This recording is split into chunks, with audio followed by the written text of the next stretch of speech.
Muy buenas tardes, bienvenidos todos a nuestras plataformas de la Keile, de Zoom y de Facebook. Le voy a dar la palabra a la doctora Vivi Biskin, presidenta del Comité Cultural, para que dé la bienvenida. Gracias. Muchas gracias, Anita. Buenas tardes a todos. A nombre de la Keilah Ashkenazí de México, quiero darles la más cordial bienvenida a nuestro evento de hoy, de Jerusalén del Norte a México. Para ello, hoy tenemos a dos invitados muy especiales. A Ronen Weiser Landau, que es cónsul general honorario de Lituania en México y miembro de la Keilah Ashkenazí de México. Y a Faina Kukliansky, actual presidenta de la Comunidad Judía de Lituania. Faina Kukliansky es hija de padres lituanos sobrevivientes de la Shoah. Ambos han fallecido y están enterrados en Israel. La doctora Kukliansky tiene dos hijos, Rafael y Ruth. Como profesionista es abogado, cabildera política y árbitro desde 1977. Representó a numerosas empresas extranjeras en Lituania. Es miembro de asociaciones de derecho internacional y lituano. En el ámbito comunitario también ha sido incansable. En 1989, durante el movimiento de reforma de Lituania, fue elegida miembro de la primera junta de la Comunidad Judía de Lituania. Más tarde se convirtió en abogado activo en representación de los intereses de la comunidad judía a nivel nacional. En 2013 fue elegida presidente de la Comunidad Judía de Lituania y presidente de la Comunidad Judía de Vilna. La doctora Kukliansky es copresidente de la Fundación para la Disposición de la Compensación de Buena Voluntad por los Bienes Inmuebles de la Comunidad Judía Religiosa.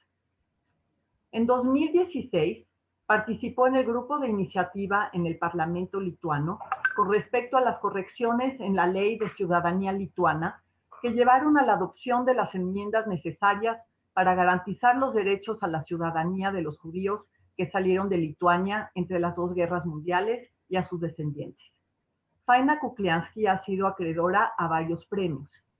En 2014, el Instituto de Investigación Judía YIVO le otorgó un premio por sus contribuciones al fortalecimiento de la comunidad judía en Lituania. También recibió numerosos premios del Estado lituano, incluida la Orden de la Cruz de Caballero por méritos a Lituania. En 2019, el ministro de Relaciones Exteriores, Linas Linkevičius, le otorgó el premio de honor Estrella a la Diplomacia de Lituania.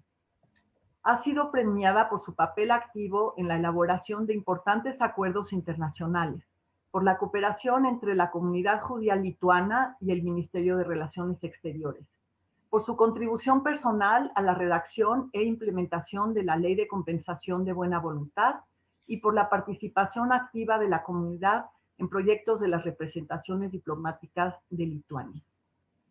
Antes de darle la palabra a la doctora Faina Kukliansky y a Ronen Weiser, quiero pedirle a Anita Feinsohn que indique las instrucciones para que puedan escuchar esta plática en español, si así lo desean. Adelante, Anita. Gracias, Vivi. En breve aparecerá el icono de traducción simultánea. Si están en una computadora, abajo a la derecha aparecerá un icono en forma de mundo. Ahí escogen qué idioma quieren escuchar. Si están en un celular o en un iPad, arriba a la derecha hay 3 puntitos donde está la opción de interpretación de idiomas. La aprietan y ahí escogen qué idioma quieren escuchar. Les pedimos, por favor, que las preguntas que tengan, háganlas directamente en preguntas y respuestas por Zoom. Muchísimas gracias. Thank you. As I've been introduced, I'm Ronen Weiser. I'm the Honorary Consul of Lithuania in Mexico. Welcome, everybody. First and foremost, I do need to give thanks, a lot of thanks to the Keilah Ashkenazí in Mexico, to the Jewish community in Lithuania, whose president is Faina Kukliansky, and to the to our embassy in Washington, D.C., and the Chargé d'Affaires, Dovydas Spokauskas, who I hope that he's watching, although I cannot see who is participating here at the moment. I'm thrilled to have you here, Faina. I think that we should have done this many years ago, but actually I always thought that this would happen with you being physically in Mexico. I think that, you know, it never happened even when we saw each other at least one time in Washington and several times back in Lithuania. But, you know, this pandemic that has taken us apart from people that we love and from our citizens and from our keilot is bringing us together this time and giving us this opportunity to have you on screen. So Faina, thank you very much. Thank you for all of the wonderful women that have been in contact with me for this presentation, that work with you at the Lietuvos Žydų bendruomenė, the Keila, the Jewish community in Lithuania, and as I said, the embassy and the Keile here in Mexico. First, before giving you all of the time that you want to talk, Faina, let me tell you that we are live on Zoom, and that we are also live on Facebook, which is a channel that a lot of the membership of the Jewish community uses to connect through these for these events. But I want to tell you, and I know that you meet every year with lots of Litvaks from around the world and leaders. But let me just tell everybody, and we have also people that is being connected from in the United States and other places in the world. Lithuania and the history of Lithuania in Mexico is very much the Jewish history of Lithuania in Mexico for the first, let's say, for the first 90 years of the 20th century. We had around 700 Lithuanian citizens who arrived to Mexico between 1900, but you know, most of them from 1920 till 1950, according to the studies that the Keila has published in the past. This means that a very big number of us who are now the grandchildren, the great-grandchildren of those Lithuanians who arrived to Mexico have something Lithuanian in us. These 700 people who arrived from Lithuania are probably now have thousands of great-grandchildren that have at least a little connection.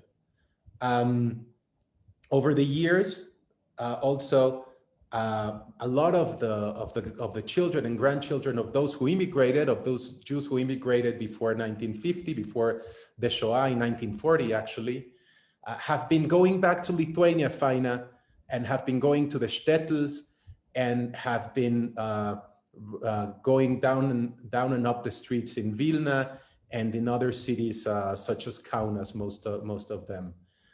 We have a family in Mexico that I'm not going to mention by name because I didn't ask their permission, but they are big sponsors of the Jewish school Ort, Sholem Aleichem, in Lithuania as well. And we thank them for this very quiet but very significant work that they do for, you know, to sponsor the Jewish school in Lithuania. Also, for everybody and for you, Faina, let me tell you that the Yiddish tradition, the Lithuanian Yiddish tradition in Mexico was brought, of course, from Eastern Europe, but the schools were founded on the Lithuanian tradition. And me, I was in a Jewish school, and they used to teach us Lithuanian Yiddish, which, you know, for me, it was a completely different Yiddish than the one that my Ukrainian and Polish grandmother spoke at home. I couldn't understand. I said, what kind of Yiddish are they speaking? Because it was the other side of the family whose Yiddish I understood, and that's because they were the Lithuanian. Also, I want to tell you that one of the most beautiful synagogues and probably the oldest standing synagogue, Ashkenazi synagogue in Mexico, La Sinagoga Histórica Justo Sierra, which is now, of course, under the under the realm of the Jewish community of the Keilah, but also being taken care of by Monica Unikel, is a copy of one of the synagogues that were in Shavel in Shaulei. And this is amazing because, you know, that synagogue doesn't exist anymore in Lithuania, but we have a Lithuanian synagogue in Mexico that served as the heart and soul of the Jewish community, of the Ashkenazi Jewish community for many, many, many years. Also, Faina, and thanks also to the help of the embassy in Washington, we have scores, hundreds of new Lithuanian citizens that over the years have received Lithuanian citizenship. And now we have you around basically to celebrate and to mark the 300 years of the birth of the Gaon de Vilna, that the Lithuanian government, together with the Jewish institutions in Lithuania, have declared the year 2020 as the Gaon de Vilna year. I just wish that you know, we would have had this year two years before or 2 years after, so that we could have had many more activities in Mexico. But we did not want, and the embassy, of course, did not want this to pass along without being celebrated in Mexico as well. So we thank you very much for being around. We know that you have a lot of things to say. We want to listen about the Jewish community nowadays in Lithuania, the institutions, the relations with the government, with Israel, and what's in the future for the Jewish community in Lithuania, Faina. So thank you very much. I give you this conversation. Thank you.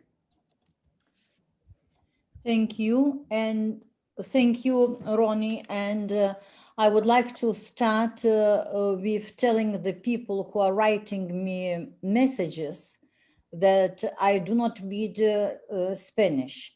So let them write. I've got already a message, but the people should know that they have to write me in English, because I can't answer them in Spanish, even if I understand what's written in the message.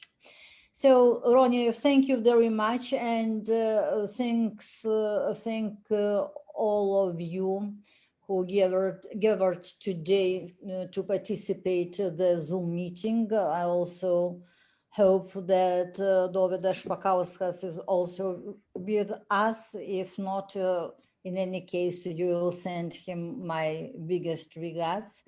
And for me, it's a big honor that the Jewish community of Mexico is interested in what's going on here in Lithuania.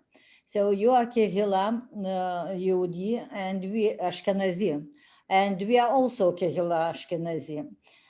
So you have some of you, a lot of you, have our Lithuanian roots, and we are very happy that we can meet, even if we can't do it physically, we can do it by Zoom, to see each other, to talk.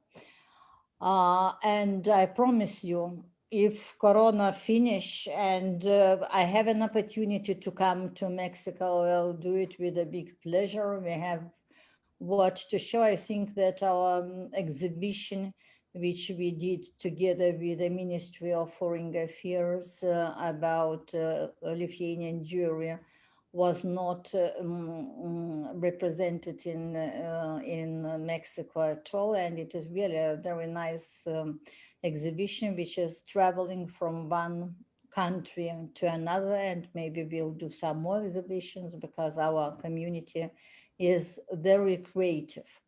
So starting from the beginning, talking about, I don't know, maybe I have to introduce myself. I am a Jew whose family lives in Lithuania many years, ages. Both from my father and from mother's side. The family comes from Lithuania, mother's side, by the way, from Šiauliai, where this nice synagogue was before the war. And both my parents were kids during the war, during the Nazi occupation. But they survived, and I am the evidence of that. I was born after the war. And I'm the only one from all the family who still lives in Lithuania. All of them, all my members of the big family. I have 9 cousins, and my father and mother had sisters and brothers. So all my family lives in Israel, in United States, in Netherlands. I think that part of the family lives in Argentina, but I never met them. This is this should be from my mother's side, and they managed to leave Lithuania before the war because all others were killed during the war. So that is the same I would say about our community. We are that what's left after the Holocaust. And you know that during the Holocaust, 250,000 Jews were killed in Lithuania. So only 5% survived. Mostly the people made Aliyah whenever that was possible.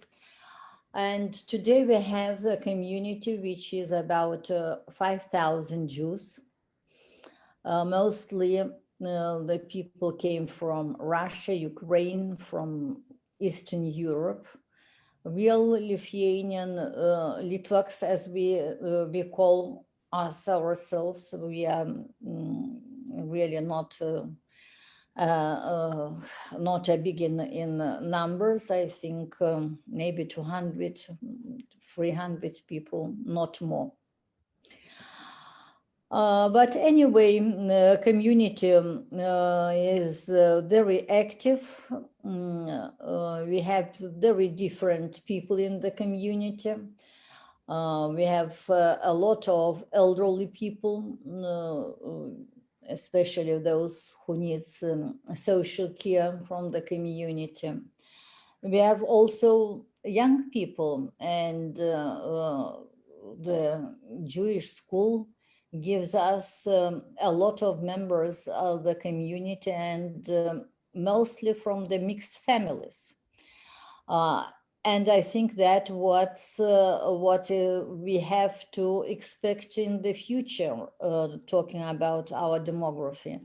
A lot of families are mixed, but everybody are welcome to the community, to take part in the activities, to sit in our restaurant, to drink wine together, to celebrate Shabbat.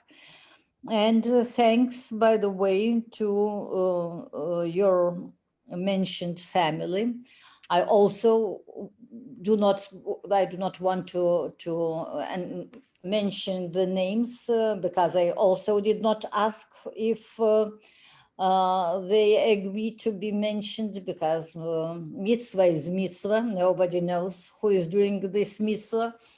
But I think that I know whom about are you talking, and yes, without support of this family and other families who supporting ORT, our Jewish school would not be able to survive.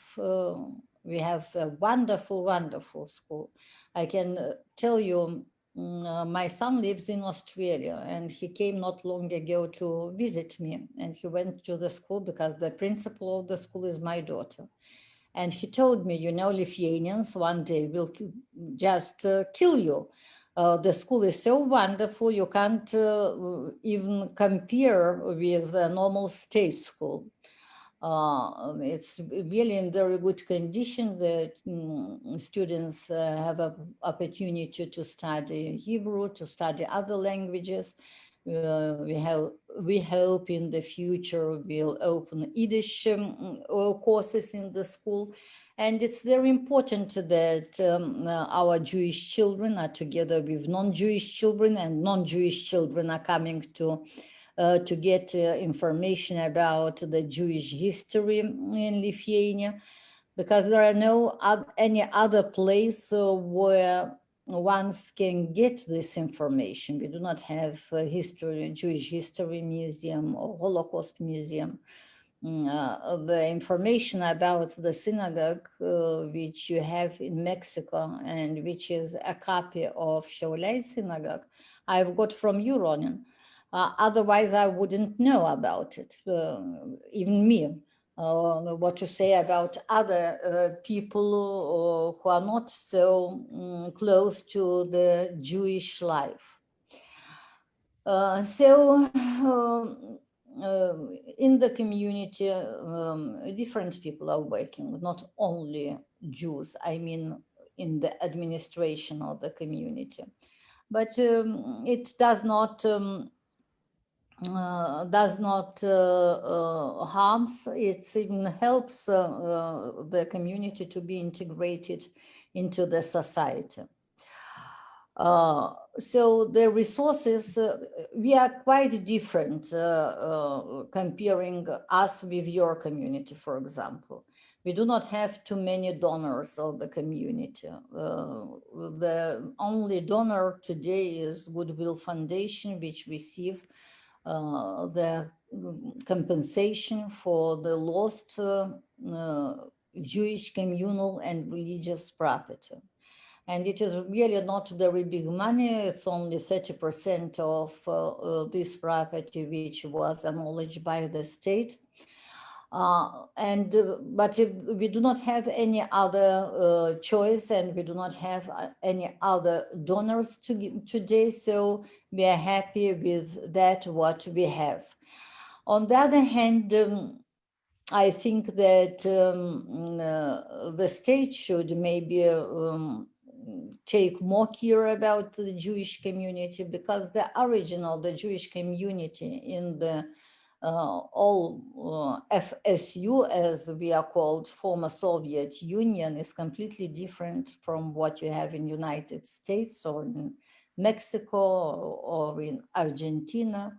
It's different social connection, different attitude to the community, and different people.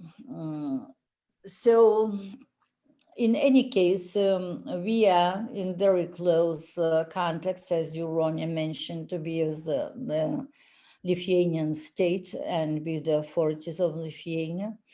And we are very happy that this year, 2020, unfortunately, it happened that COVID is together with Gaon, unfortunately, but this year was recognized and announced as a year of Gaon Mi Vilna, 300 years anniversary of his birth. And also this year was announced as a year of the history of the Jewish community. So it was planned a lot of conferences and a lot of events, but unfortunately it is as it is. And but you know, there is we have a hope according to the regulation of UNESCO. UNESCO is announcing 2 years. So we have 2021. And 2021 is recognized as Year of Gaon. So I hope very much that if COVID will be finished, and I hope that it will be finished, we'll be able to continue our events next year. And if we are able to do that, we'll definitely organize the Congress of Litvaks, and will invite to come to Lithuania Litvaks from all over the world and to speak this nice Lithuanian Yiddish, which can't be compared with any other Yiddish in the world. So some of us still speak Yiddish, and sometimes we are holding even meetings in Yiddish, and we try to talk by phone in Yiddish, and we try to do our best not to forget it, because there are less and less people with whom it is possible to speak. And if you are not training yourself, you forget yourself this language, even though you knew it.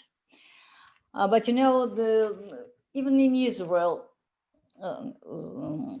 when I speak with my relatives, only the older generation are speaking Yiddish, and also it becomes difficult even for the elder generation, because they are not using this language. But we hope not to forget it. So I don't know what shall I tell more about Lithuanian Jewish community and about the Litvaks. I think you have to come one day and to see yourself our faces, our group of which is specializing in dancing and singing Yiddish songs and Yiddish dances. You know, we are just people who are continuing our old traditions, our life. By the way, half of the Lithuania does not have any Jews at all. It is the south of Lithuania, starting from Kaunas and going to south cities. We do not have any Jews. So we have 6 regional Jewish communities in the biggest cities of Lithuania: Vilnius, Kaunas, Šiauliai, Panevėžys, Klaipėda, Ukmergė, Švenčionys. We have a lot of activities, I think the same as you do. And just you have to come once and to see it.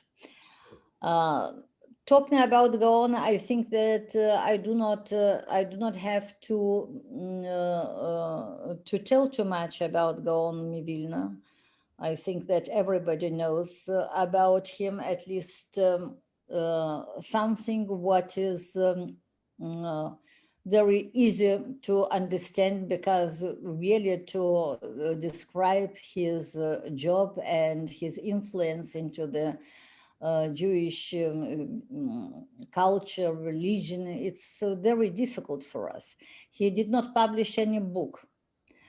He wrote only comments. And to understand these comments, you have to understand Tanakh and Torah to be good specialists. So it's very difficult to comment his comments. But it is very important to know that he was a very high educated person, that he was studying math and other subjects from Torah, because it is, you know, that as Kabbalah, the Jewish letters has meaning, and we have published, we have together with our state bank, our designer designed a coin and a medal, which is dedicated to 300 years of Gaon. And the most important is the letter Shin, which means 300. And around the coin, it is written that what each mother should say to the children: if you want, you'll be a genius. Now, that comes from the ages of Gaon. and his letter of ethnic, you know that he was the third biggest Zionist in Lithuania. He wanted to travel to Israel, unfortunately unsuccessful. But before he left to Israel, he wrote a letter to his family. And this letter we can read and we can understand very easily that this is the letter of ethica, of ethic. How should family, children, parents behave themselves, and how should they be related? So his letter is one of the most famous his creation. So we are very proud that we have such an important Litvak as Gaon, and that he gives a good name for all the Litvaks all around the world because of his knowledge, his talent, and that he's recognized not only by Jews, but by all our state.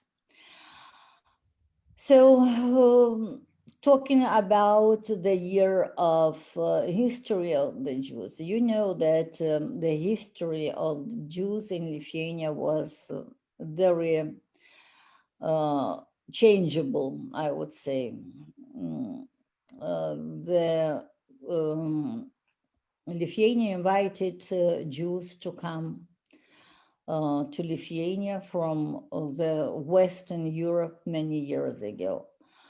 But after the Jews came and settled in Lithuania, started to work here, to make their businesses, working with the finance, they have suffered a lot in Lithuania. And those of you who left, whose families left Lithuania before the war, I think they do not till then understand how Lithuania looks today. They left Lithuania as very undeveloped and poor country. Most of these 700 people were traveling to United States, but not unfortunately, but came to Mexico. And by the way, the first delegation who came from Mexico to see us very many years ago, as well as Ronnie told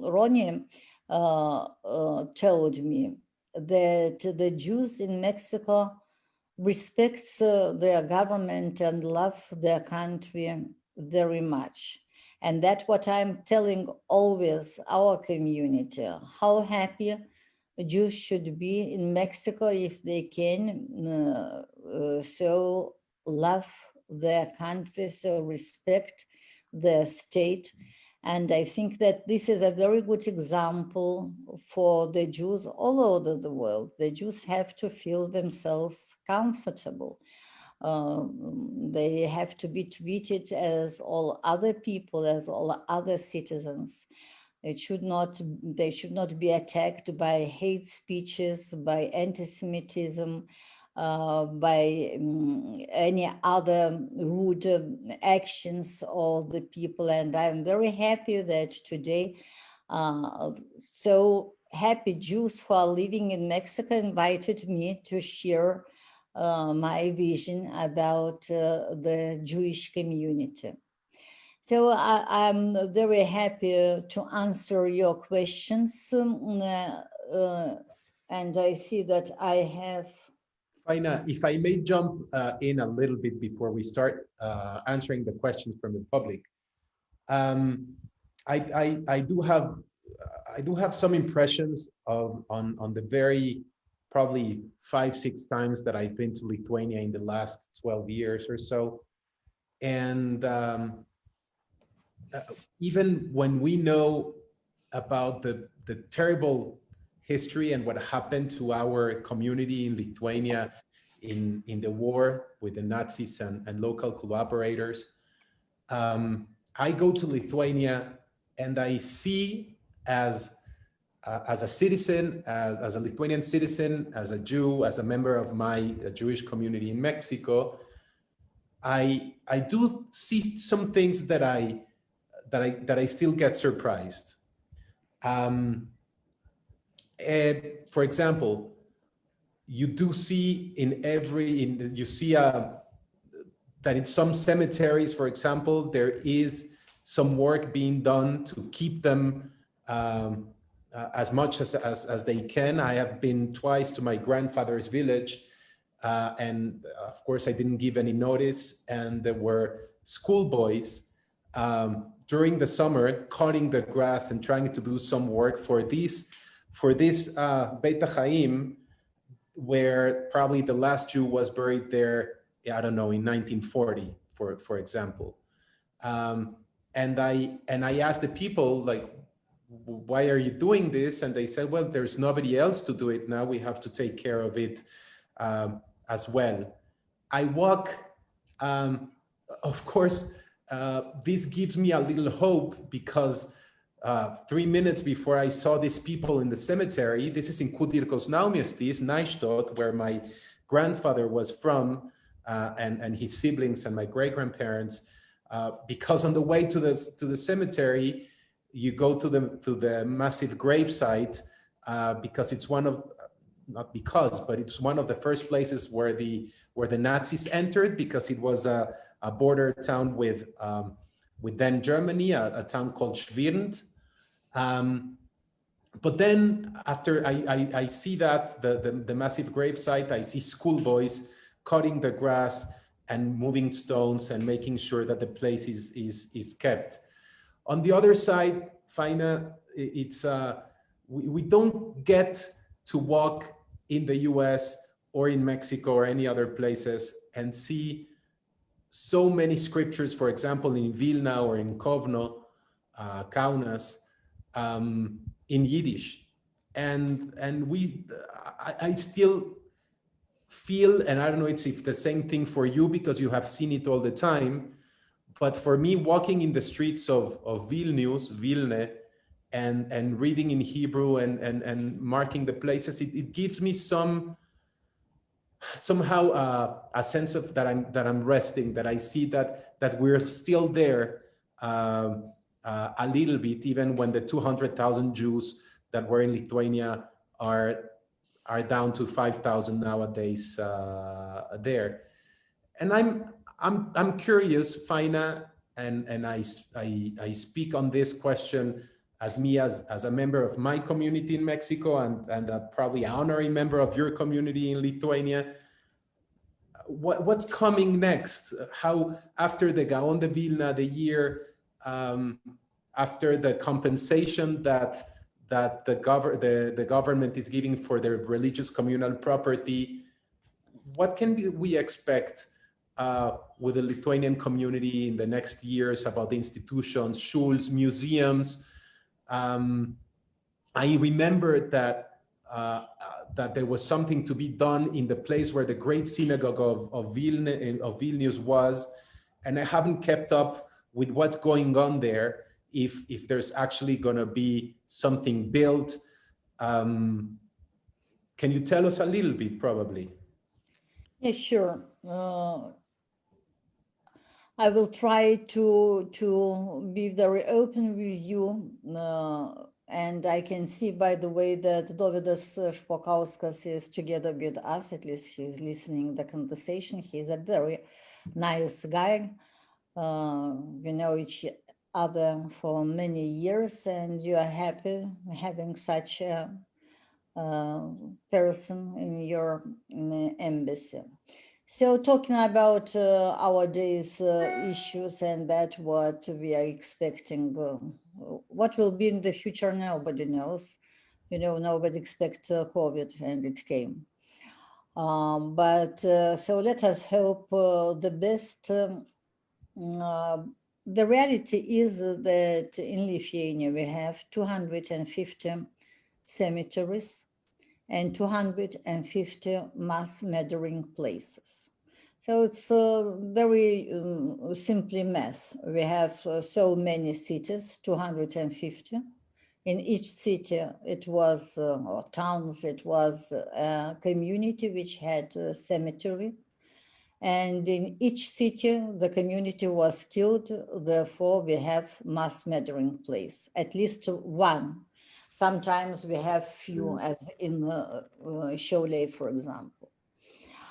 And all these places should be preserved, except that the community owes about 20, I think, former synagogues. All of them are in very bad shape, but all of them are unique.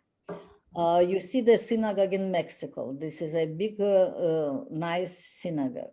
But in Europe today, we have only one wooden synagogue, which is not in Lithuania. Only Lithuania has wooden synagogues, which survived from many, many years before. But if they are not good kept, you can't even understand that it was a synagogue. It looks like a stall, like a place for the animals in the village. And to keep it or to keep other bigger places, it takes really very big our efforts and a lot of money.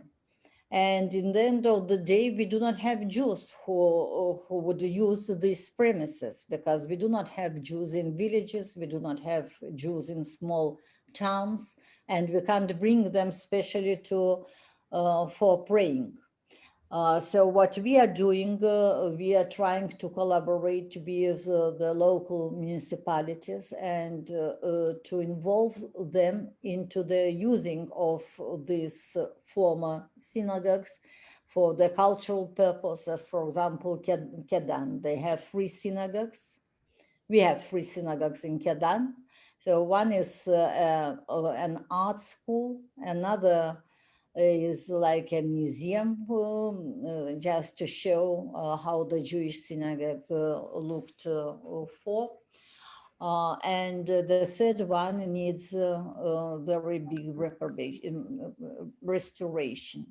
We have wonderful synagogue in Pakruojas, which is restored. We are restoring now a small synagogue in Vilnius, but it is really that what cost very big money, and the community just can't afford to do all these jobs, as well as to take care about all cemeteries and mass murdering places.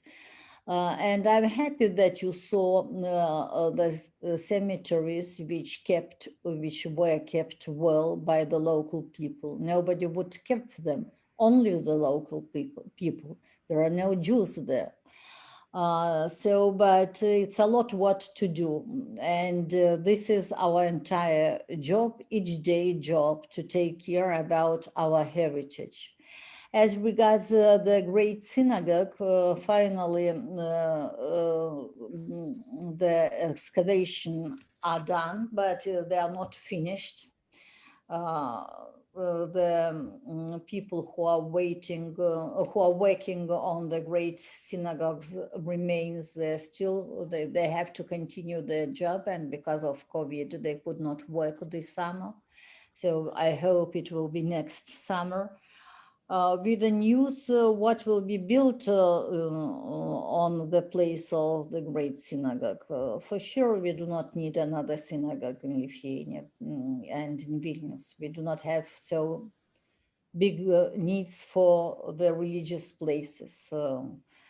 It's difficult to gather the minyan, 10 men twice per day to make the synagogues, to make them work. But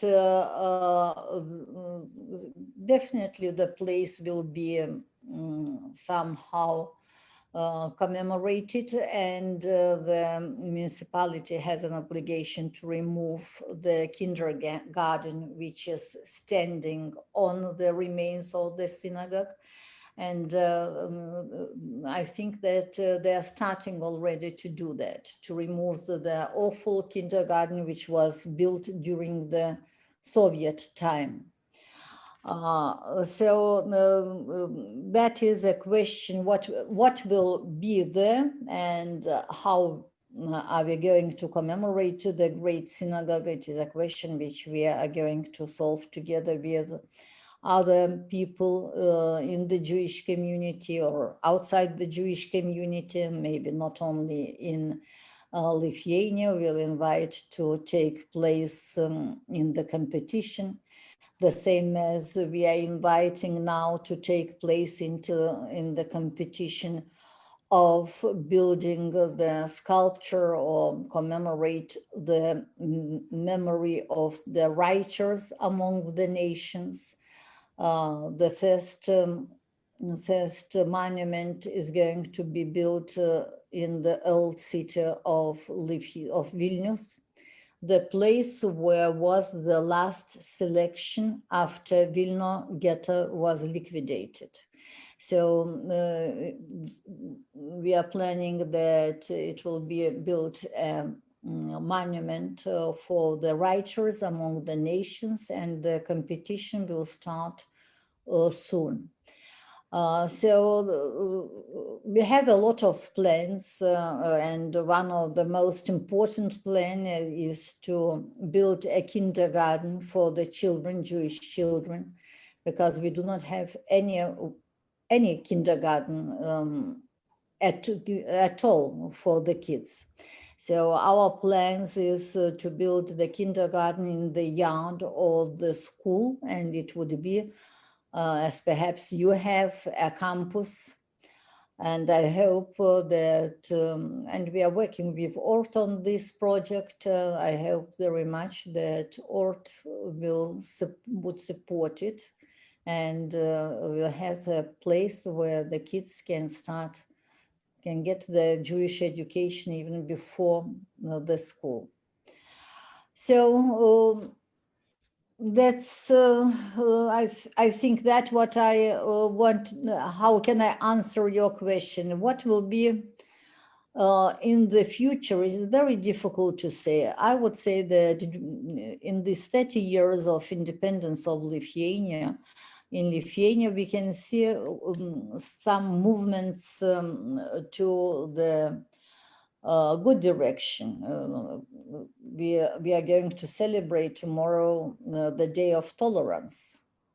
And the Jewish community is one of the biggest fighter for the human rights.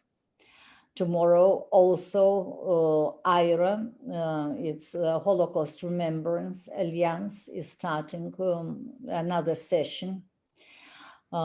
This is interstate organization. It's the organization which joins the efforts of the states in Europe, and not only to speak about the Holocaust memory, history memory, and tomorrow we'll have to discuss to continue the discussion on rehabilitation. And rehabilitation means historical rehabilitation and legal rehabilitation of those who collaborated with Nazis and took part in the mass murdering of the Jews. And we have such names which about we can talk and talk. And we have till today in some places monuments which are raised to these Jew killers. We have schools which has a name of the people who really put my mother and all the family into the ghetto, took all our property. And can you imagine that today the people allow the children to study in the school which has name of Noreika? We have sculptures for Krištaponis, and that what I hope will solve in the nearest future. We have today new parliament. We have different parties in the as leaders of the parliament. So I hope very much that these problems will be solved. Another problem which we are talking about, and the state can't solve though 30 years of independence passed, is the restitution of the private property. Those Jews who were exiled to the ghetto and concentration camps, and after the war did not return back to Lithuania, but resided, fled to Israel, to Palestine at that time, as you can imagine, as in Schindler List, movie Schindler List. The last screen you can see then the people after the concentration camp, after the liberation of concentration camp, they're standing and they do not know where to go back where all the relatives, fathers, mothers, children were killed, all the property was lost. To stay where they are, they do not have any place. So the only way was to go to Eretz Israel. So they did it. And because of that, until 2006, according to the law of citizenship of Lithuania, they were considered as repatriated people. So they returned to their native country, and therefore they could not obtain Lithuanian citizenship, and they could not obtain their property back. Right. That is not acceptable. And I'm fighting with that 30 years. You have to wish me be strong and healthy to continue to fight longer and to get at least some compensation for these people. Most of them, they passed away. It's too long to wait, but they have children, they have heirs. So somebody has to receive at least the compensation for the unfair nationalized their property. So, but it's okay. It is as in the family. In the family, you are not also kissing each other all the time. Sometimes you have some arguments. So the same is in our state. We are living, we love our state, our Lithuania, therefore we are in Lithuania. But there are some disagreements which has to be solved so quickly as they can be solved. So shortly, and this is the answer. I can see that I have 13. There is there are 3 questions around this matter, Faina. Maybe we can bring them together as we keep on please. Speaking. I know it's later for you than for us in Mexico and the people who are watching us in the US. So again, we thank you much about this. They're asking us, and you mentioned it at the beginning, about the Litvak Congress. And I remember that we spoke about this probably in January. You said that we were going to have it in September. I had already invited my aunt and my mother to go in September for the Congress. And of course, the Congress didn't happen because of COVID. But Paloma Sulkin has asked a couple of times, what has happened to the International Congress of Litvaks and their descendants. She attended in 2001. And what's the future for this event? We are planning, and as soon we have even a portion of money which we put aside, waiting for this Congress. And I promise you, when the COVID allows us to travel, will organize it and will invite the Litvaks from all over the world. And we are very happy to see you in Lithuania, and I hope that you'll enjoy our nice country and our nice people.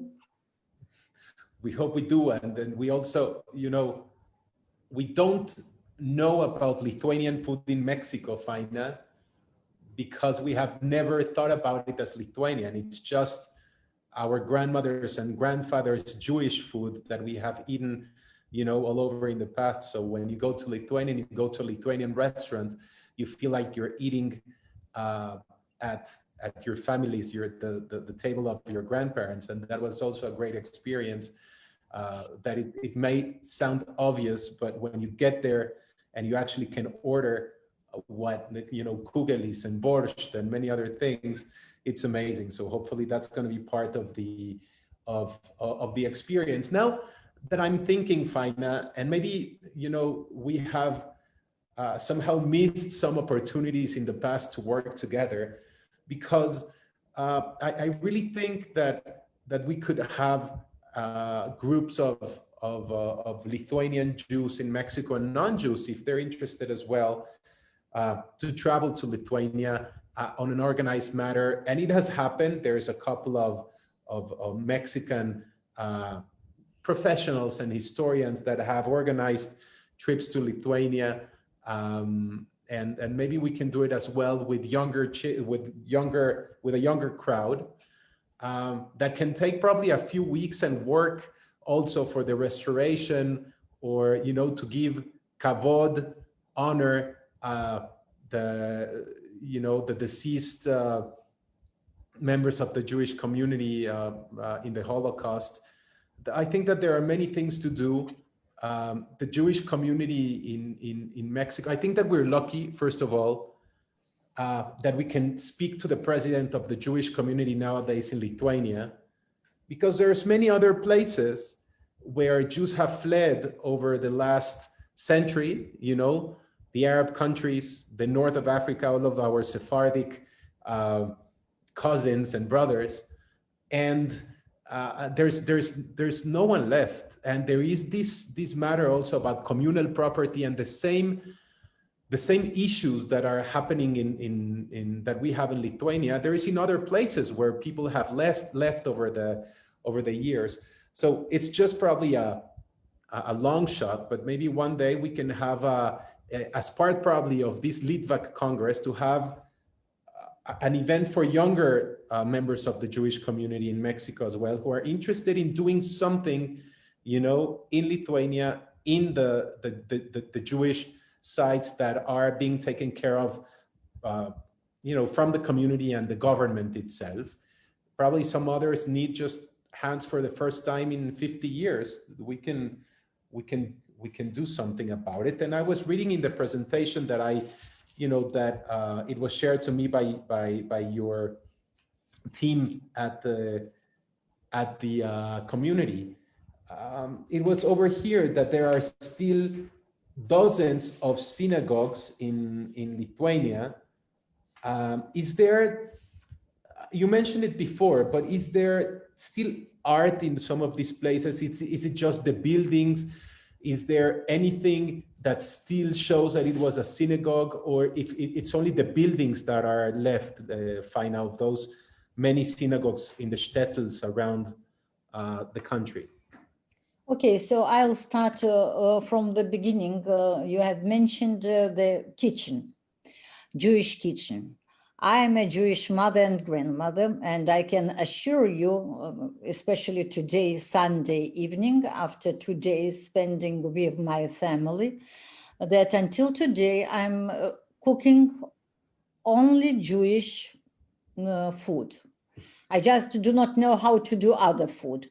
I am doing that, what my mother, grandmother used to do.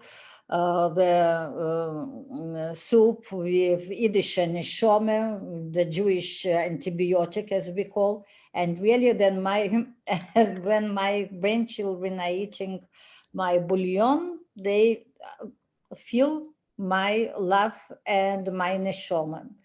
Floimen Simes mit Elsalech, mit Gefilte Elsalech, mit Jagde Ehring. I do everything that in my kitchen. But we have in our community a bagel shop, a small restaurant, where we are doing bagels and tegelech or nimberlech and other Jewish food. And I hope that after Corona, it will be even better than before Corona. So we are doing the education program in all the Lithuania. We are going from one city to another, and our cooks are explaining how to cook the Jewish food. So that is a very that gathers a lot of people in small cities. Now talking about coming to Lithuania, I would be more than happy to work together with you.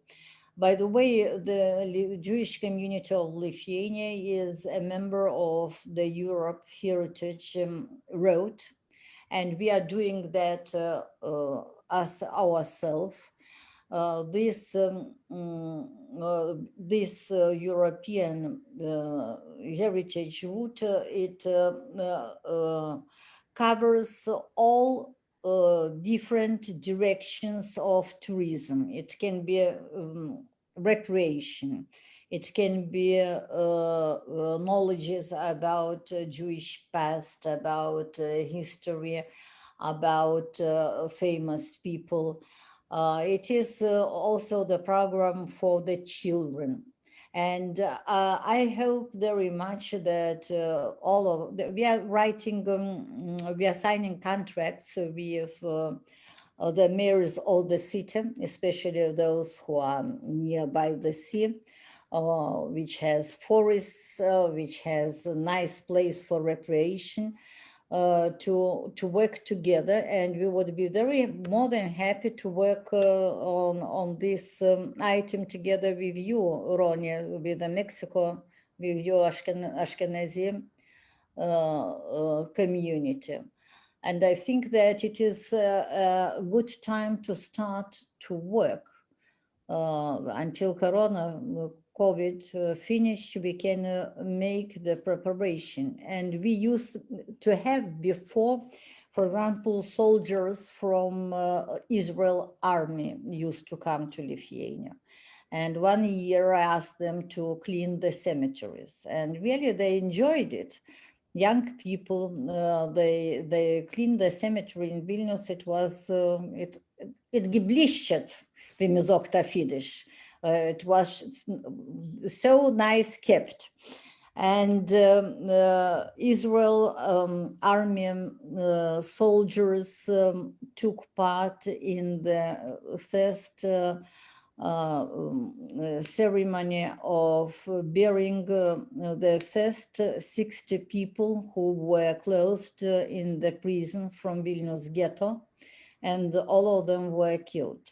So their remains used to lie somewhere for so many years, and finally we got them, and we buried together with Rabbonim from England, who came specially for this ceremony, Reb Schlesinger.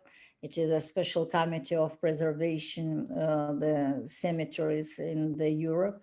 And we have 200 soldiers of the Israel army. We have even a movie about it. It was really a very, very exciting event in the Jewish community. So this contacts which we can continue or we can create between our communities will make us richer, and we are very happy, very keen to do that. Yeah, Faina, I have something related to what you have just said, because you mentioned the army, some soldiers of Tzahal, of Israel coming to Lithuania, and we're thinking about probably some Mexican youngsters might be interested also in volunteering for a couple of weeks and probably have an educational program.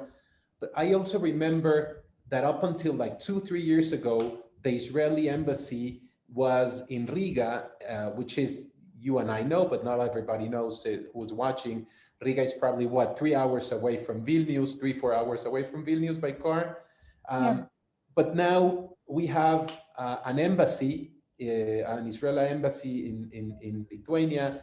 There is a direct flight. I know some friends have taken it from, or a couple from Israel to Vilnius and Kaunas. How has these new relations affected? Is Lithuania getting closer to Israel? I know that Lithuanians are being very well received, as they should, in Israel, and many Israelis are coming also for tourism to Lithuania. How has this changed the day by day of the community to have an embassy of Israel in Vilnius, for example? Yeah, that's really very important. That was a very important event to open the Israel embassy in Lithuania. And the ambassadors, they are active enough. Lithuania, on the other hand, you know, the people needs each other. Israel needs Lithuanian boats in all kind of voting in EU and United Nations. Lithuania is also interesting to have a good relationship with Israel. The people like to, non-Jewish people like very much to travel to Israel. Everybody is just dreaming to come and to see the holy places and to see Israel. At least you have warm weather, good weather, sun. For Lithuanians, it's always not enough sun. It's always raining and it's cold and it's dark. So people are very happy to travel to Israel. On the other hand, Israelis are buying flats in Lithuania, apartments, and they are coming very actively to Lithuania. It's too hot for them in Israel. For them, it's much better to be in Lithuania. So the people are always unhappy in the place where they stay. They are looking for something different. So it's really different. And I think both Israel and Lithuania can gain a lot from tourism, from the relationship between the people, between the young generation. It's absolutely different cultures, Lithuanians and Israelis. I'm not talking about Lithuanian Jews. We are integrated here, but Israelis are specific people and Lithuanians are quite opposite people. So this temperamento, sometimes it's so good, then it comes together. I guess, you know, that I have many Lithuanian friends, Lithuanian friends that usually go to Israel, and they fall in love with it. They usually fight for the positions at the Lithuanian embassy in Israel because they want to go, they want to see and feel the culture, and that's really comforting to see. And I mean, we all know that nowadays the embassies and consulates are working on a different way, but I do know that we have a great ambassador now in Israel, that Lina Antanavichene, who used to be my boss at some point, and she's part of the reason why I'm the honorary consul in Mexico nowadays. And she's probably now going to be 1.5 years the ambassador of Lithuania in Israel. And we have had other ambassadors that have come back to Lithuania, missing so much Israel that they have established, you know, things to do between Lithuania and Israel after leaving. And that's also, I would say that it's a very, very good sign. To be honest, Faina, you are in Lithuania, I'm in Mexico, and you're the one who lives and drinks and eats the reality every day. But I am optimistic, you know, at least I always try to, even when they say that Ashkenazi Jews are not too optimistic. I am, at least on this regard, and I'm happy. There's a couple of questions, Faina, about people looking for information about their ancestors in Lithuania. And when they write to us, and I urge you to write to me to the consulate's email, which is available everywhere on the net, and I will post it now on the questions. But you can write to us. There are two great archives in Lithuania that can show the that have a lot of information, which is the historic archive, Historios Archivas, is it, Faina, and the Centrinis Archivas, where citizenship files are kept, and we have found sometimes pictures and relations and stuff. But if I can suggest, and maybe you have another suggestion, JewishGen.org has a great database for European Jews, but there is a section for Lithuanian Jews, and you can search by shtetl, you can search by last name, you can search by city, and there's plenty of information than you can get. I have a good friend who wanted to inquire about the Fogelis family in Lithuania, and he has been working on the research for months, and there's many more things that you can actually handle if you start looking in JewishGen and other engines.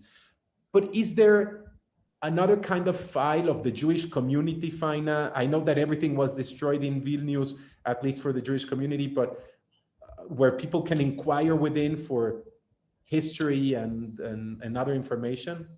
No, unfortunately, we do not have in our Jewish community archives. And for example, your place where from you are coming, Kudirkos Naumestis, is one of the worst place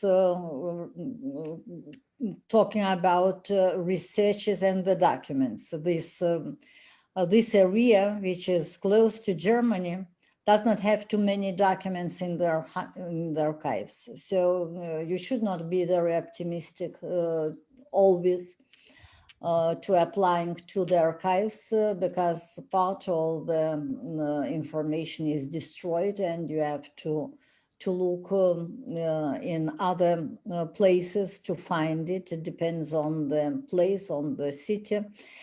But we have some people in the Jewish community who are working on these researches, and if somebody wants to get information and they can't get it, you can apply to our researchers and just write an email, and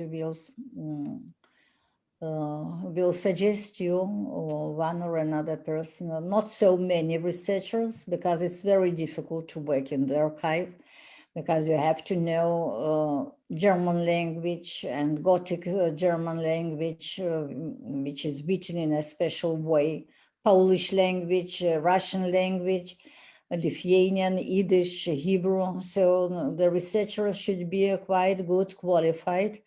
And not all areas in Lithuania has this rich historical heritage. Sometimes it takes time, or sometimes you can't find at all the documents, especially if the people left very early, before 1919. So it's a problem with the documents. But you can try. Yeah. And we'll always be helpful. Yeah, and so they can write to the community, of course. Yes, we can write to the community, and I'll see what we can do.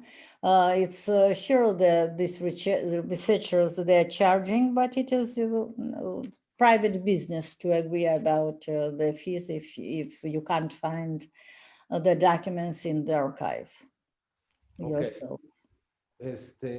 Faina, let me just go through the questions. Paloma Sulkin is also asking if the Jewish community is still in Pilimo, Gatve. It is Pilimo 4, right? Yes. As far as I remember. So it's the same thing.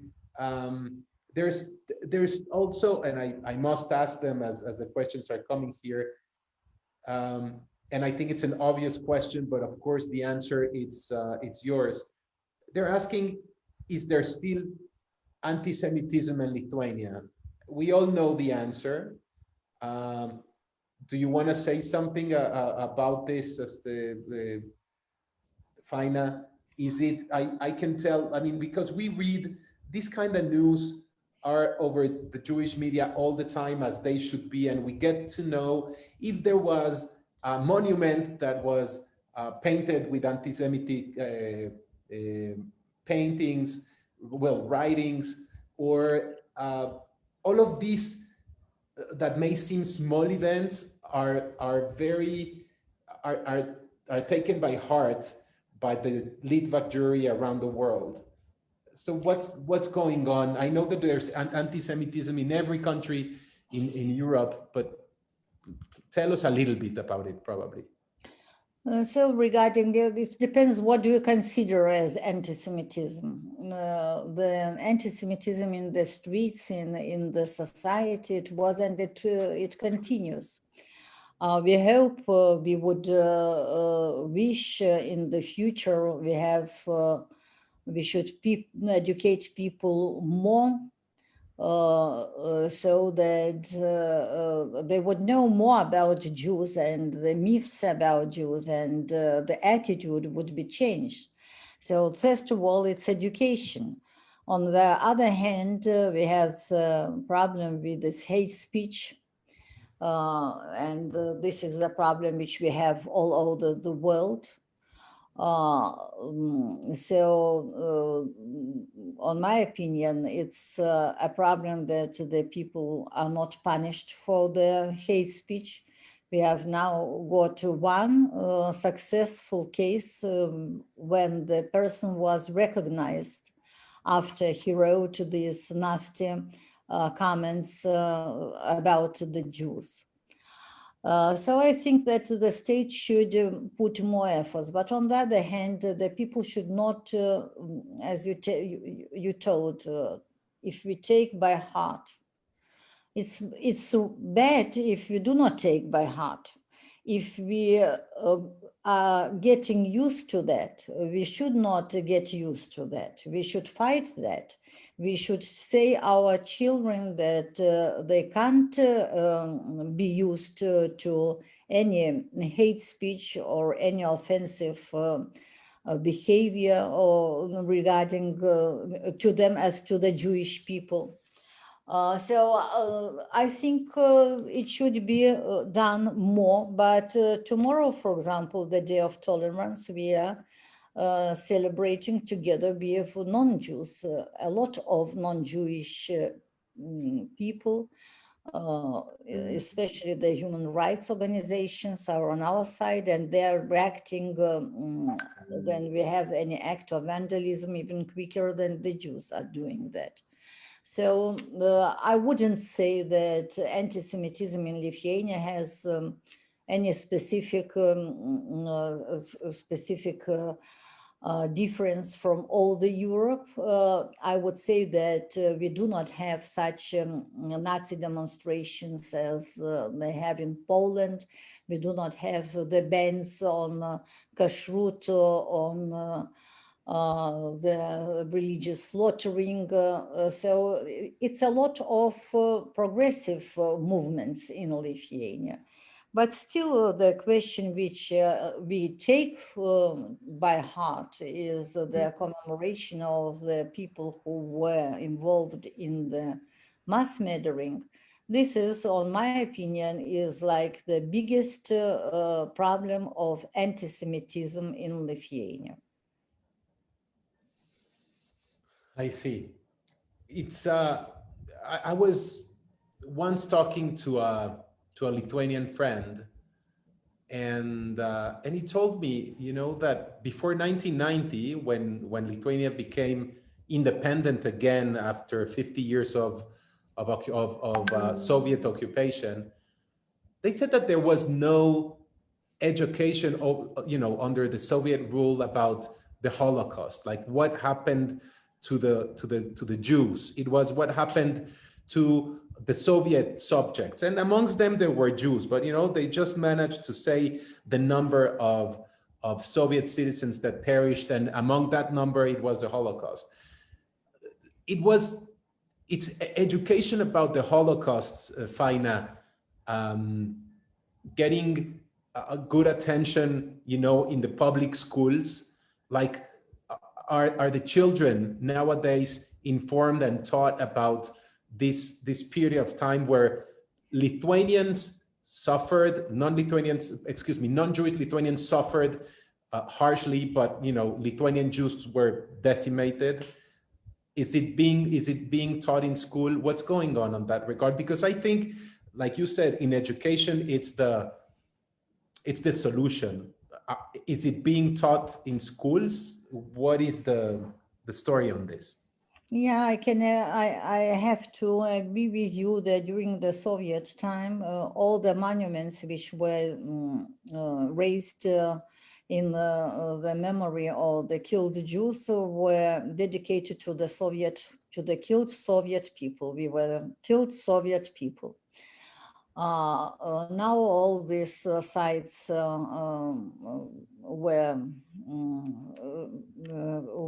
the wedding was changed.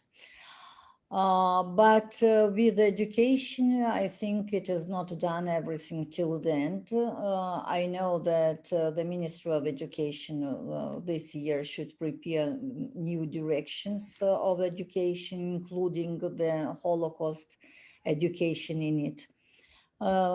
It is not something what our Ministry of Education or our teachers should find how to do. It is well known all over the world how the Holocaust should be, how the education of Holocaust should be proceeded. It just has to be included into the curriculum as a must. It can't be that one teacher wants to tell or another teacher does not want to tell. One knows what to tell and another does not know what to tell. Now, it should be as a must in the curriculum, in the subject of history. Perhaps it should be included also in the subject of literature, because it's a wide program of the literature of all around the world. By the way, our community is publishing right now the second edition of Itzhok Rudashevsky diary. Itzhok Rudashevsky was a boy who perished in Vilnius ghetto. It is the same story as Anna Frank. He wrote diary. The diary was found after the war. Then the kid did not live anymore. And this book was published in a very nice way. It got a first prize in Tokyo for the design. And it is out of the edition. We do not have any more these books. So we are publishing a special edition and we'll distribute the books to all the schools of Lithuania. And we ask the ministry to include this book into the curriculum. So it's not only facts of history, it should be wider, the children, they have to understand, to feel it. And that should be, for this reason, should be created a special program. Besides that, I'm very sorry that we do not have any history museum of Jews in Lithuania. Such a big Jewish community. During, yourselves that during the Rzeczpospolita time, then Lithuania and Poland was one state, the Jewish community was the biggest in Europe. So this big Jewish community is not worth to have a history museum. And the Lithuanians should not be afraid of it. It's Jewish history in Lithuania. It's not only Holocaust. It's much more years around the Holocaust. And that would maybe give an answer. What happened in Lithuania? Why one day Lithuanian neighbors started to attack Jewish people? Then they used to live so many ages as good neighbors and good friends. So such museums, it's a part of education. And even I've been in such a museum in Australia. Australia has nothing to do with Holocaust, as you know. But and the museum is not a Pauline museum. It's a small museum, small enough, not very, very big. But it has such an influence. I was with my son, you know, and he was crying with tears. An adult person, he was crying looking at the museum. So that's what I understand that Lithuania needs. And it's not enough just to commemorate the places, but you have to tell the people what happened, why that happened. Why do they live now in the Jewish houses in the small cities? They should think about it. Where disappeared their neighbors? One day they just disappeared. One day they were closed in ghetto. One day they were shot. So the people have to think about it. Otherwise, it can happen once more and once more and once more. So all of us, the Jewish community has to encourage the people. The Jews all over the world should encourage the people in Lithuania to take more attention to this topic. And it will never be finished. It will never be finished. Faina, we have a couple of questions. There's one that Rossi Chomstein, can you please send your question again? I don't understand exactly what you're saying. There has been, and I want to close probably one of these. There was a special edition of the Gaon de Vilna coin in Lithuania. I received, Faina, you don't know how many messages, emails, phone calls from Litvaks in Mexico, and non-Litvaks, but that they wanted a coin. The moment we got to know about the coin, that it was already out, it was, I think, October 27th, and it started to be sold on October 20th. It's a beautiful coin, for those who don't know, with it was a 10 euro coin made of silver to commemorate the year of the Gaon de Vilna and Jewish history in Lithuania. And it was worth for sale for 62 euros. When we went to the Central Bank of Lithuania's webpage to get it, it said sold out. The 2,500 coins were already gone. And I think, I mean, the fact that the Lithuanian government coined this coin, it's a great gesture. It's something that we have in hand. It's like something that you can touch that recognizes the Jewish history and heritage in Lithuania. And I think that's why so many people wanted it, because it's very difficult to find something like that. But so far, I know that we can get it on secondary market, probably for more money. I wanted to ask you if you know why only such a little number of pieces were coined, if there's going to be a new edition, if we can get them, if the community has some, and maybe you can sell them with a good donation for somebody that is interested, you know. Also, I remember a few months ago, there was a Gaon de Vilna post stamp. I don't know if that's out of circulation as well. I got 10 of those. I have some of them with me. Can you tell us about this project? Because it's something that people got very excited so far away from Lithuania. Tell us a little about this and what's going to happen. Yeah, I've mentioned before in my presentation about this coin with the letter Shin. which means 300 years of Gaon, and with the letters around the coin, which says that if you want, you can become a genius or Gaon. Yeah, and it is a limited edition, both of post stamps and also envelope, not only post stamp, but the envelope also was published. I didn't know that. And a coin and a medal, everything is limited edition. I'll see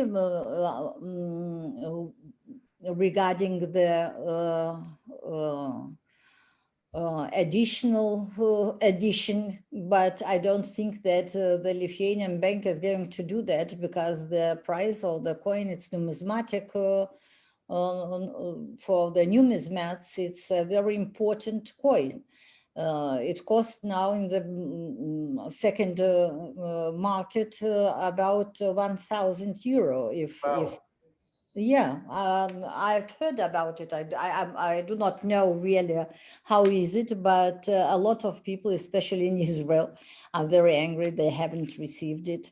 So we'll speak with the director of the bank, what are their plans. But it's really a first time in Lithuania was published something like that with the Jewish sign.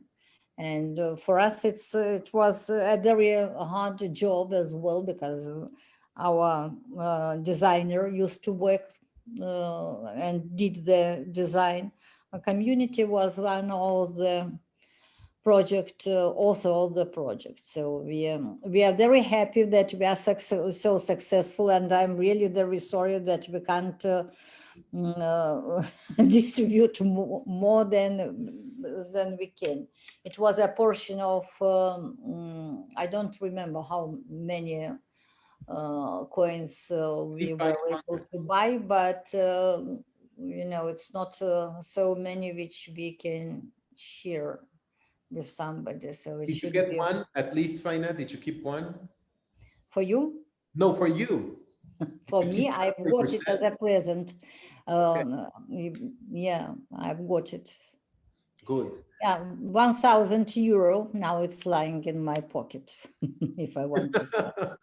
Okay, you had a good call to get that. Faina, it's been now 1.5 hours of this talk that I have enjoyed very, very much.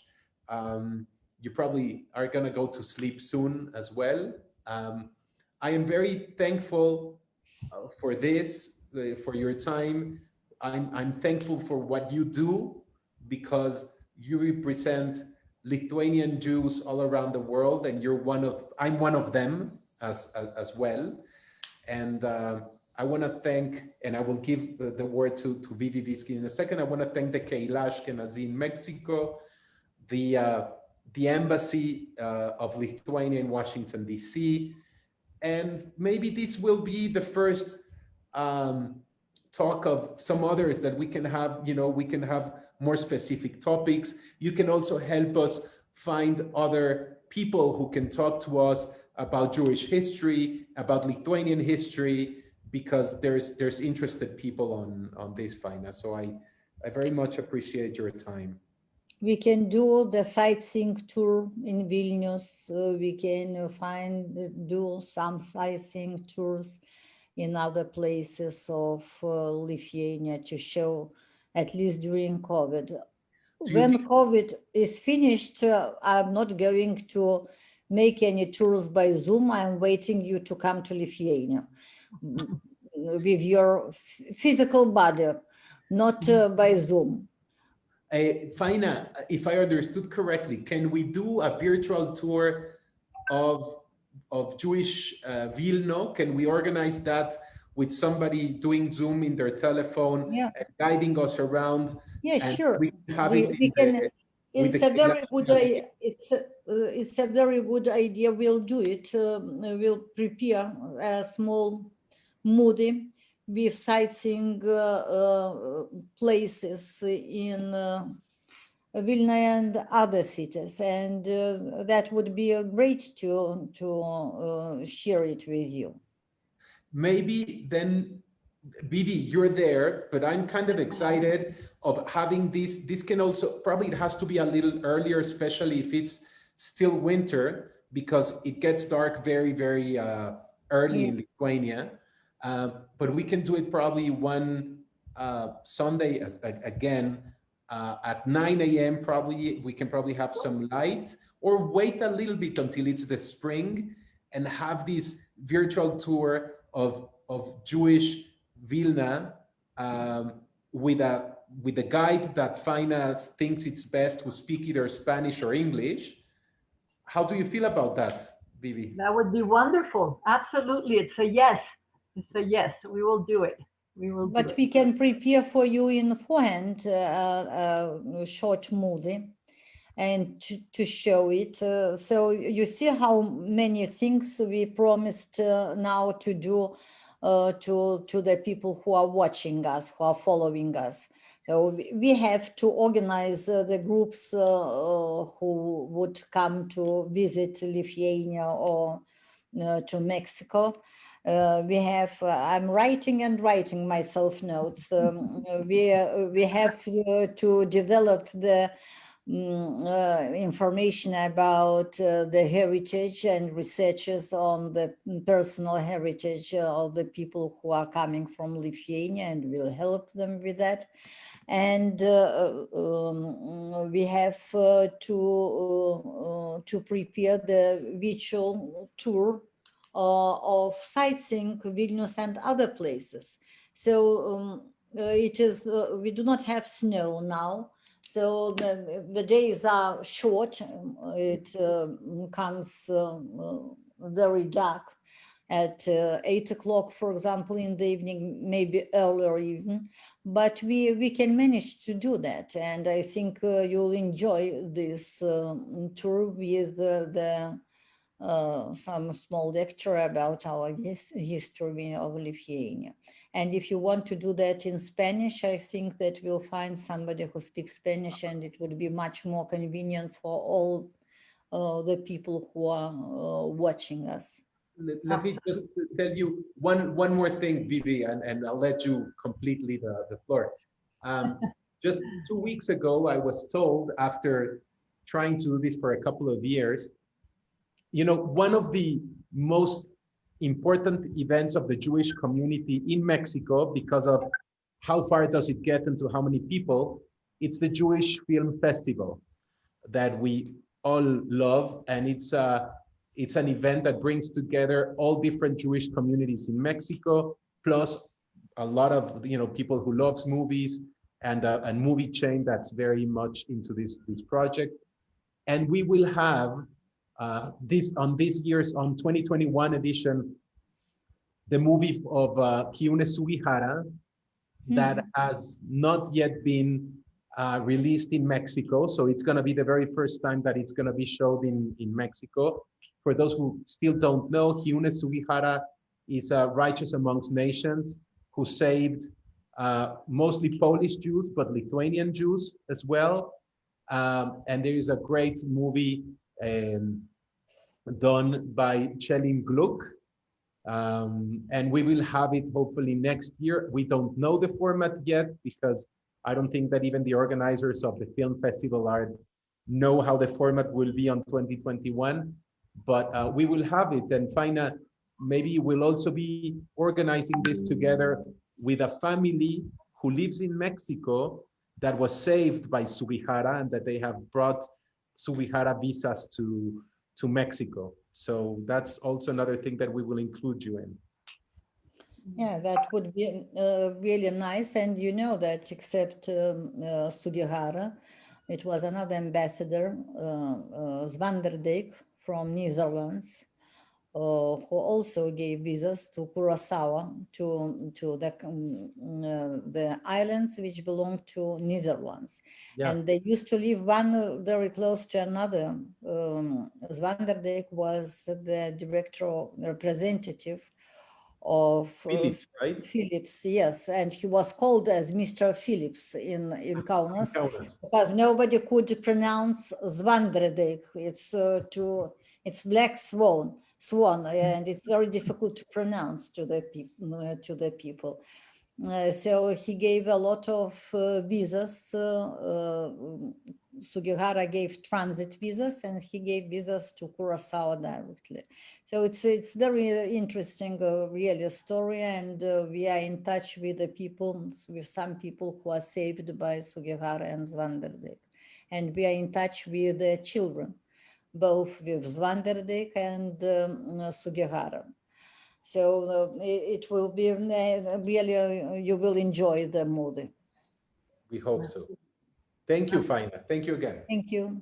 Well, Faina, what can I say? We thank you so much for this opportunity. I think you really brought us to Lithuania just with your words, especially when you started talking about your food and about the schools and everything. My father-in-law, Zichrono Lebraja, came from Lithuania. And I certainly hope to be able to go to Lithuania when these tours are organized. So I'm on. And thank you for representing us, and thank you for doing everything you do for us. And Ronnie, thank you again. I think it was a wonderful interview. You gave us a real window to what is happening in Lithuania today. And we hope to have you back soon, Faina. Thank you. Thank you. So thank you, all of you. Thank you, Yoke Hila. And Ronnie, we'll be in touch. We'll stay in touch.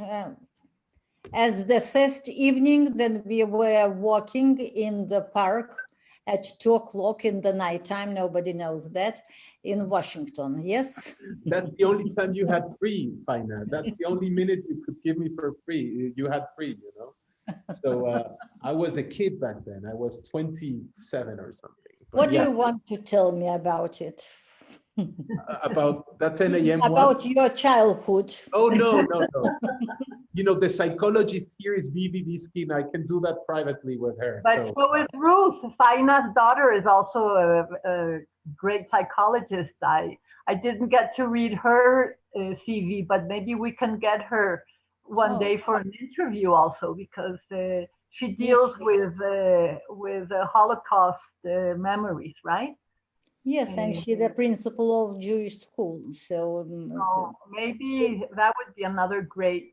Yeah, she published a book now, which part of it is translated in English as well, in Hebrew and English. So I think you'll enjoy to talk to her. Absolutely. Faina, it has been such a pleasure really to meet you. Thank you for your warmth and for all your information, and we will be in touch. Absolutely. Thank you. See you. Thank you. Have a good evening. Buenas tardes a todos. Muchísimas gracias por haberse conectado. Les mandamos muchos saludos y nos vemos pronto. Hasta luego. See you. Bye. Bye.